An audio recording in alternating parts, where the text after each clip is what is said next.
ओम गुरुवे नमः। सजगरतार जोगी पीर धाम से जय गुरुओं पीरों की जय जोगी कहते हुए रामदास की तरफ से सजगरतार कहते हुए जानेंगे कि हमारा भविष्य कौन जानता है। हम कहते हैं कि शिव पिता परमात्मा त्रिकालदर्शी है। तीनों काल में तीनों लोकों में शिव पिता परमात्मा जो तीनों काल को जानने वाला है। तो अब ये मनुष्य या नर नारी इसका भविष्य क्या है और इसका भविष्य कौन जानता है? क्या ये खुद अपना भविष्य जानता है? जहाँ कोई संत इसका भविष्य जानता है, जहाँ भगवान इसका भविष्य जानता है। इस बात पे प्रकाश डालेंगे। तो ये संगत सवालियों से पूछा गया एक सवाल था कि हमारा भविष्य कौन जानते हैं? संत जानते हैं, भगवान तो जानते ही होंगे, हम तो बिल्कुल नहीं जानते। जब हम भी जान सकते हैं। तो इस बात को वेद शास्त्र ग्रंथों पंथों स्मृति से उपनिषदों से गुरु पीर साधु संत फकीर हम कहते हैं कि ये अंतर्यामी है, इनसे झूठ मत बोलो। इनको सब पता चलता है ये गुरु है, जहाँ ये संत है। तो अंतर्यामी का मतलब होता है तुम्हारे अंतर में तुम क्या सोच रहे हो उनके बारे में, या फिर जो तुम्हारा पास्ट निकल चुका है उस सबको देखना, उसको देखने की शक्ति होना, और तुम क्या सोचते हो उनके बारे में, तुम्हारे अंदर में क्या चलता है, ये सारी एक्टिविटी उनके पास कैच होती रहती है। क्योंकि वो अंतर्यामी है, श्रोत्रिय ब्रह्मनिष्ठ है, गुरु है, संत महात्मा है। तो चाहे वो तुम्हें कुछ कहे चाहे ना कहे, क्योंकि कलयुगी जीव है, तो वो उम्मीद करते हैं आज नहीं तो कल बच्चा है, कल नहीं तो परसों ज्ञान सुनेगा, समझ आएगा धीरे धीरे। तो अब शिव पिता परमात्मा जा बाबा जी पौना हरि लखदाता जी जा और जो स्पिरिचुअल पावर का एक होते हैं ब्रह्म ज्ञानी, एक होते हैं अंतर्यामी। ब्रह्म ज्ञानी जिनको ब्रह्म का साक्षात्कार हुआ होता है, शिव पिता परमात्मा का निर्गुण निराकार निर्विशेष जो सचखंड में ज्योति है। तो अब जैसे वो किसी को कहते हैं उसका भविष्य अगर बताएं तो क्या बताते हैं? जो उसने पुराना अपना संस्कार या कर्म किए हैं, जिससे उसकी संचित कर्मों से इस जन्म के लिए प्रारब्ध बनी हुई है, उसके हिसाब से कि भाई तूने वहां पे ऐसा कर्म पीछे किया और इस जन्म की इस प्रारब्ध में तो भोगने आया, इसलिए कल को तेरे साथ ऐसा होगा। तो बताया क्या उन्होंने? जो पीछे तुमने संचित कर्म किए या उसकी जो प्रारब्ध तुम्हें इस जन्म में तुमने लेके आए हो, उस कर्मों का आगे तुम्हें ये भोग मिलेगा, ऐसा तुम्हारे साथ होगा। लेकिन वंस अगेन वो पिछले हमारे जो प्रारब्ध है, हमारे संचित कर्मों से जो प्रारब्ध निकली है, और उसको आगे करके वो देख के कि इस कर्म का फल इसने ऐसा कर रखा है, तो ऐसा इसको फल आगे जाके मिलेगा उससे। अब हमारा भविष्य क्या शिव पिता परमात्मा अल्लाह गॉड वाहेगुरु, अगर वो हमारा संत महात्मा भविष्य जानते हैं, तो हम तो फिर उन्हीं कर्मों से बंधे हुए हैं कि हमने वैसा ही करना है, क्योंकि जैसा हमारे भविष्य में लिख दिया गया वैसा ही कर्म हमें करना पड़ेगा। हमारे शिव पिता परमात्मा ने जो हमारा भविष्य लिखा है, तो फिर वो हमें सजा क्यों देता? उसने पहले ही लिख के रख दिए सब कुछ कि हमने ऐसा ही करना है और हमने ये गलत काम करने ही हैं। तो फिर ठीक है, फिर हमें क्यों भाई वो सजा देता है? तुमने आपे ही मारा भविष्य लिख के रखा है और उसके मुताबिक ही हम चलते जा रहे हैं और फिर उसके मुताबिक ही हमें सजा मिलेगी। तो क्यों भविष्य तुमने हमारा जो लिख दिया, हमने वैसा वैसा किया, तो हमें तुम सजा दे रहे हो, खुद ही हमारा कर्म बना रहे हो, लिख रहे हो और खुद हमें सजा देते जा रहे हो। वैसे तुम कहते हो तुम दया करुणा के सागर हो, हमारे परम पिता हो, हमारे सारे दुख मिटाना चाहते हो। तो हमारा भविष्य जो साधु संत कबीर फकीर जोगी नाथ जानते हैं, वो हमारे पुराने प्रारब्ध के हिसाब से, हमारे पुराने कर्मों के हिसाब से ये प्रारब्ध आगे जाके हमें क्या फल देगी, वो अपनी शक्ति से वो देख लेते हैं और वो बताते हैं। तुम भविष्य में क्या करोगे, सही करोगे गलत करोगे, इसके लिए तुम्हें आजाद छोड़ा गया है। तुम चाहे साधना करके ज्ञान लेके, सूरदास जी, वाल्मीकि जी, वो तो पहले डाकू थे, लोगों को लूटते थे। अगर उनका भविष्य सिर्फ ऐसे ही होता कि तुमने तो इतने बड़े ब्रह्म ऋषि संत कैसे बन जाते। वो मीरा, सबरी, सूरदास, रामानंद, परमानंद, दन्ना जाट, इन सबको क्या था, कुछ भी नहीं पता था भगवान के बारे में, जिंदगी के बारे में, सुख दुख के बारे में। इसलिए जो अपना वर्तमान संभाल लेते हैं, प्रेजेंट में जो कर्म करेंगे, वही उनका भगवान उन कर्मों को शक्ति दे के फल में परिवर्तन करेगा। ये मानव चोला, इसमें प्रारब्ध भोगने भी आए हैं और ये कर्म योनि है, इसमें कर्म करके आके कुछ भी हासिल भी किया जा सकता है। दोनों चीजें होती है मानव चोले में। तो इसलिए गुरु पीर साधु संत फकीर महात्मा लोग हमें क्या बताते हैं, जब हमारा कौन सा भविष्य किस ज्ञान की आधार पे वो जानते हैं, वो भी हमारे संचित कर्म और उसके निकली हुई प्रारब्ध के हिसाब से। लेकिन हम अपना भविष्य कितना भी उज्जवल कर सकते हैं, कुछ भी मेहनत करके। इस जैसे संसार में हमने जिस चीज को के लिए कामना रखी, उसके लिए दृढ़ संकल्प किया, फिर उसका ज्ञान इकट्ठा किया, फिर उसके लिए कर्म किया, तो वो चीज हमने संसार में ही मेहनत करने के बाद हमें मिली है।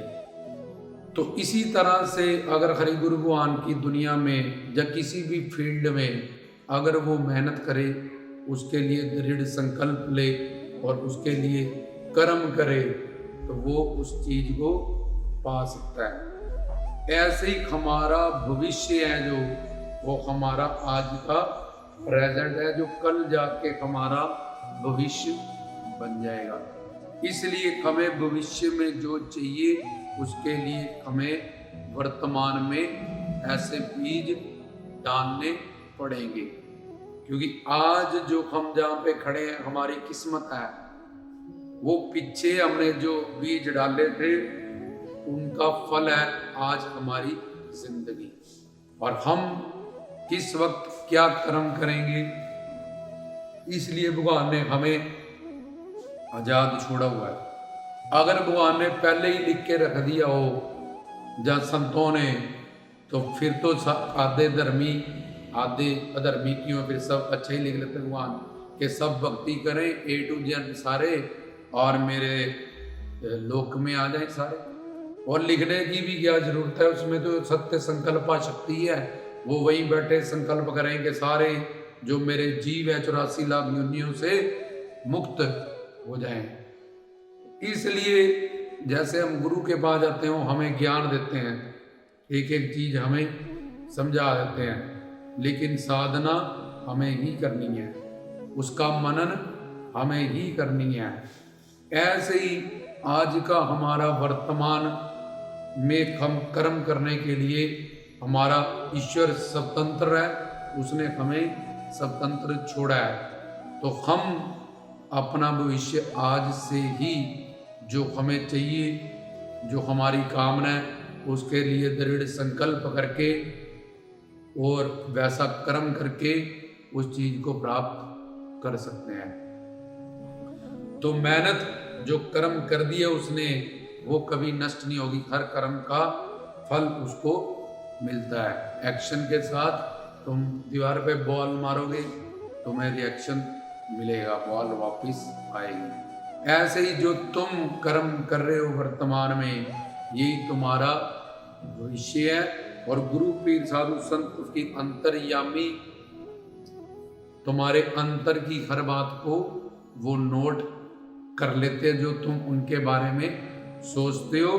और जो तुम्हारा पास्ट बीत चुका है उसको भी जानते हैं। और तुमने पास्ट में ये पाप कर रखे हैं, जिनका फल भविष्य में ये सब आके तुम्हारे प्रारब्ध के हिसाब से बनेगा, वो भी जानते हैं वो। लेकिन तुम्हारा भविष्य कोई सीमित नहीं है कि हमारे भविष्य में यही लिखा है और हम इसलिए हमने ऐसे गलतियां करनी है, अपने मानव जीवन को बर्बाद करना ही करना है, 84 लाख में घूमना ही घूमना है। कभी भी तुम किसी भी मोड़ पे ज्ञान पाके इतनी बड़ी पापात्माओं की तरह अंदर महात्मा हो सकते हो, और बड़ी ऊंची स्टेज पे पहुंच गए, साधना पे तुम्हारा पतन हो सकता है।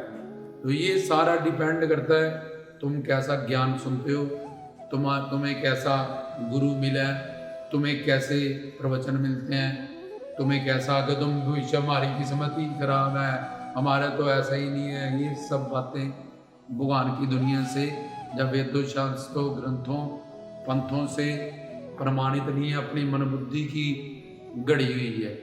इसलिए चंद्रमा पे चला गया कल्पना चावला, नील आर्मस्ट्रॉन्ग, उन्होंने कामना की, संकल्प किया हम जाके रहेंगे, उसके लिए कर्म किया, नॉलेज इकट्ठी की, दिन रात मेहनत की, तो वो चंद्रमा पे जाके आए।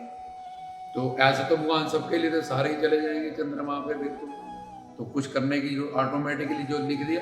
इसलिए भगवान ने तुम्हारे प्रारब्ध से तुम्हारा भोग लिखा है, लेकिन तुम भविष्य में आज में अभी क्या कर्म करोगे, इसलिए तुम्हें आजाद छोड़ा गया है, क्योंकि परमात्मा स्वतंत्र है। अगर तुम्हें वो एक कैद में कर दे, अच्छा करना है, तो फिर किसी गुरु की जरूरत नहीं, किसी उपदेश की जरूरत नहीं है, तो फिर सारे ही संत हो जाएंगे धरती पे। तो इसलिए ये जो बात पूछी गई है कि हमारा भविष्य और गुरु पीर साधु संत, कि आप मुझे भविष्य बता दो, फिर मेरे साथ ऐसे ही होना है तो मैं फिर ऐसा ना करूं, मैंने इसमें तो होना ही नहीं। तो वो तुम्हारे प्रारब्ध के हिसाब से जो तुम्हारा फ्यूचर, नानक कबीर फरीद सब कुछ जानते हुए भी उन्होंने कभी फ्यूचर की बात किसी को बताई कैसे होने वाला। वो हाँ, तुम्हारे प्रारब्ध से जो तुम इस जन्म में आए हो कि तुमने ऐसे कर्म किए हैं कि 7 जन्म तुम्हारे औलाद नहीं हुई, पर फिर गुरु पीर साधु संत फकीर उनकी सेवा, ब्रह्म ज्ञानी आपो निरंकार, वो साधु संत महात्मा है, सदगुरु है। तुमने ऐसा कर्म कर लिया कि तुम्हारी ये किस्मत में तो ये सब नहीं था, और तुम उनकी सेवा करने लगे, उनसे जुड़ गए। तो जैसे किसी को फांसी हो रही है, तो फांसी अगर प्रेसिडेंट जाए माफ कर दे, तो सुप्रीम कोर्ट का जज भी उसको नहीं चढ़ा सकता। तो इसलिए तुम्हारी नॉलेज, तुम्हारे वर्तमान के कर्म, अब शिव त्रिकालदर्शी होने के बावजूद भी तुम्हारा जो भविष्य है वो तुम्हारे आज के वर्तमान कर्मों पर ही आधारित, और जो तुम्हारे जीवन में हो रहा है वो तुम्हारे प्रारब्ध का भोग है। लेकिन तुम आज कर्म करके अपना भविष्य किसी भी फील्ड में कितना भी उज्जवल कर सकते हो, उसमें मेहनत करके, उसमें दृढ़ संकल्प करके, चाहे वो स्पिरिचुअल लाइन है चाहे वो सोशल लाइन है। तो तुम्हें उसका जो प्रोसीजर है उसमें से तुम्हें गुजरना पड़ता है। तो जैसे पीछे बताया था कि भगवान ने सृष्टि को प्रकट किया, लेकिन कहने में आती है कि उसने बनाया। ऐसे ही कहते हैं कि वो अंतर्यामी है, वो ब्रह्म ज्ञानी है, तो वो शिपिता परमात्मा है, गुरु ब्रह्मा गुरु विष्णु गुरुदेवो महेश्वरा, लेकिन वो तुम्हारा फ्यूचर लिख के तुम्हें उसी से बांधते नहीं है। भगवान सिर्फ तुम्हारे प्रारब्ध का जो तुमने कर्म किया है उसका भोग तुम्हें करवाते हैं। तुम भविष्य में कुछ भी पा सकते हो, कितनी भी तरक्की कर सकते हो, चाहे तुम बहुत बड़े संत बन जाओ ज्ञान पाके, चाहे डॉक्टर बनो, इंजीनियर बनो, लॉयर बनो, सारे फील्ड, एरोनॉटिकल इंजीनियर बनो, सिविल इंजीनियर बनो, ये सारे फील्ड तुम्हारे लिए खोल रखे हैं। तुम्हारे संस्कारों के हिसाब से तुम्हारा इंटरेस्ट बनता है और तुम कैसा प्रवचन सुनते हो, कैसे गुरु के पास जाते हो, कितनी नॉलेज वहाँ तुम्हें प्राप्त होती है, इन सब चीज़ों में ये चीज़ें इस चीज़ पे भी डिपेंड करती हैं। तो हमारा भविष्य जो है, हम जो कर्म कर रहे हैं वर्तमान में, यही हमारा भविष्य बनेगा। अगर कोई चोर था, उसका भविष्य है चोर, तो चोरी करना है तो इतने बड़े पाप आत्मा हैं लोग, भगवान लिख देता कि ये तो पाप आत्मा हो चुके हैं, ये कभी अब सुधर नहीं सकते, या ये कभी अब अच्छे काम नहीं करेंगे, तो सारे संत बन गए, क्योंकि उन्होंने को ज्ञान मिल गया, उनको नॉलेज मिल गई, और उसके हिसाब से उन्होंने अपनी कामनाओं को चेंज किया, संकल्प किया, और भगवान हमारे कर्म को शक्ति से फल में परिवर्तन करता है। तो वो सब कुछ उन्होंने पाया जो उनको भविष्य में चाहिए था। तो ये बात क्लियर हुई कि गुरु अंतर्यामी ब्रह्मज्ञानी या स्पिरिचुअल पावर से क्या चीज़ देखते हैं और क्या हमें बताते हैं, तो वो हमें अलर्ट कर देते हैं, वो हमें समझा देते हैं कि उनको पता होगा कि ऐसा इसका कर्म है, ये वहाँ जाएगा तो इसको ऐसे होने वाला है, तो वो कोई ऐसा बीच में उनकी सेवा करता होगा, उनका शरणागत होगा, तो उसकी वो रक्षा करेंगे। जब उसकी जो किस्मत में नहीं है ऐसा कर्म उससे करवा देंगे कि चौकियों में आओ, न्यासे लेके आओ, सेवा में लग जाओ, ऐसा करो, ये कर्म करा दिया वर्तमान में उनसे, और उनके समर्पण और उनकी शरणागत हो गया। तो भगवान ने कहा कि ये परमात्मा और महात्मा ये दोनों एक ही रूप है, जो तूने किस्मत में या इन सब चीज़ों में नहीं है, वो भी तू संतों की सेवा करके ले सकता है, गुरुजनों की सेवा करके ले सकता है। तो ये देखो वर्तमान खुला है, तुम उनके पास जाओ, ज्ञान प्राप्त करो, सेवा क्या होती है, और फिर वो तुम्हारी झोली भरते हैं। इतिहास गवाह है कि ऐसी चीज़ें जो कभी बंदा सोच भी नहीं सकता कि मेरे भविष्य में थी, पर वो सारी चीज़ें भी इस मानुष ने अपनी ज़िंदगी में प्राप्त की हैं। जहाँ तो मेहनत करके ये सब चीज़ों को समझ के, जहाँ गुरुओं पीरों संतों पीरों की सेवा करके, उनकी रहमत से, रामदास की तरफ से गुरुओं पीरों की जय करते हुए सुनिए।